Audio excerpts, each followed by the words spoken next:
Oh, hello everybody. In this video I'm going to show you how to import this file, which is test.txt on my desktop. We're going to import it into Python, which we did right here. We're going to make a few changes to it and then dump those changes back to the file. So to start, this is the basic import command with open. You got quote in the file path, the file name, as R, that stands for reader. That's going to enable to read the file. And I was just messing around with the name of the reader here. You can call it whatever you want, as Robert. There's no reason to though. So we'll say as R. And that's just going to read the file, basically. So if we print words, see words equals R reader dot read, and then it's just going to give us the file. My name is Matt. This is a test. So typically you're going to want to split the strings, the words up into individual words so you can make changes to them. And the best way to split words is with RE. So we're going to import RE, and we're going to do just a very simple command to split these words at the spaces and at the period. So let's say word word split equals re dot split, and you do this, quotes, you got a bracket, or open and close bracket, and an end quote, and then in the bracket you put your delimiters. So I could put a period and a space, for example, and if I print word split, then it's going to print I tell you, I do this a lot. Obviously I need to tell RE what to split. So you put a comma and then you put words. It's going to split words. I don't know why I do that so much, but see, now you have the words. My name is Matt. But you're going to notice something. The delimiter, the period, and the space, they've been stripped from the words. See that? The period after Matt right here, it's no longer there. It's gone. Well, what if we want to keep the delimiter that we split the words with? That's actually very simple with Python RE. Simply put parentheses before the quotation marks, and now the delimiters will be kept. And as you can see, when we ran it again, you have the spaces here, and you have the period, more importantly. So the first thing we're going to do is we're going to turn the period into an exclamation point.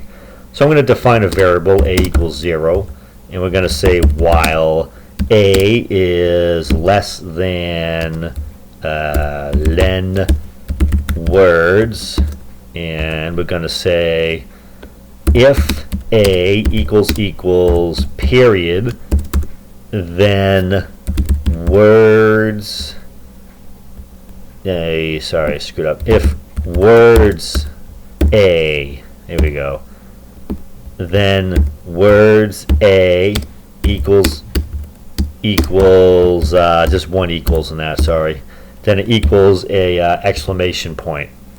Alright, so let's just see if this worked, if I didn't make any errors. Print words. Let's see what that looks like. And you can see it looks like we had an issue there. Let's try again. Okay, so that didn't work. No, why didn't it work? Let me see. Let's see what I did wrong here. And this is still running, even though it... Oh, silly me. I'm being silly today. You see, I forgot to do something very important. A equals A plus 1. See, I just created an infinite loop there. You gotta increment A as we do this. Okay. Item assignment. Words. While a less than len words, if words a equals okay, then words a. Oh my goodness! Look at me and my mistakes. I'm not working with words. I'm working with word split. See, this is good because you can see me make mistakes here. Okay, let's try this again, and let's print the right one too. Hey, look at me.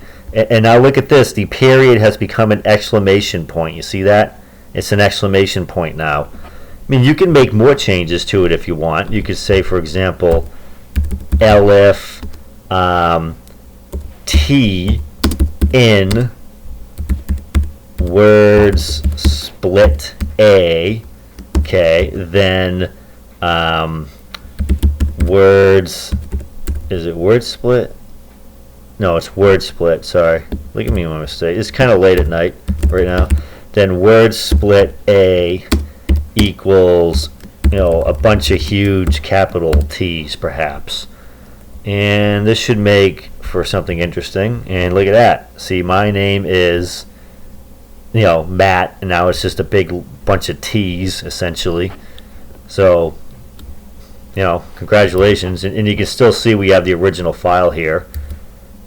And now all you would have to do now is just dump it to the file.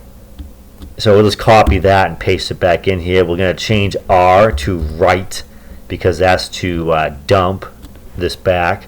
So w dot blah, blah, write, and we're gonna do something a little bit different. So you could try to just say maybe, I don't know if this would work. Let's see.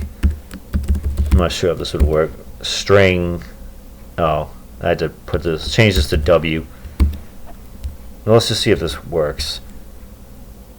This is a test. And it did. Okay, so this works. So, but you can see you don't want this because this just dumped the list to the file. So let's undo that and save it again. What you want to do is you want to use join. So you want to say quote quote dot join and put the list in parentheses, and this is going to join everything at the spaces and basically turn it back into a string again. So this is the file that we have. When we run this, I typed joint like you're smoking a joint. Sorry. So get rid of joint and make it join. And now you have nothing. What the heck? Oh, let me undo this. Save that. Try it again. Okay, there it is. So I didn't have anything there. That's why it gave me nothing. But you can see I just dumped all those changes back to the file here. Well, thanks for watching my somewhat messy tutorial on how to import files and make changes to them and then dump it back to the files. But yeah, you can do this with anything. You can use any delimiter, make any changes to the file, and just dump it right back. And that's all there is to it. Thanks for watching. I'll make some more tutorials soon. Bye-bye.